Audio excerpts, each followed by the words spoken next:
السلام عليكم ورحمة الله وبركاته. أهلا وسهلا بكم في لقاء جديد. لو دي أول مرة تتابع القناة ياريت تسعدنا باشتراك وتفعيل جرس التنبيهات عشان دايما يوصلكم كل جديد.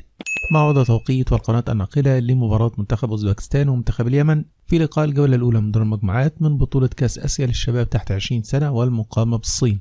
لكن قبل الدخول في التفاصيل اتركوا لنا توقعاتكم لنتيجة هذا اللقاء في التعليقات.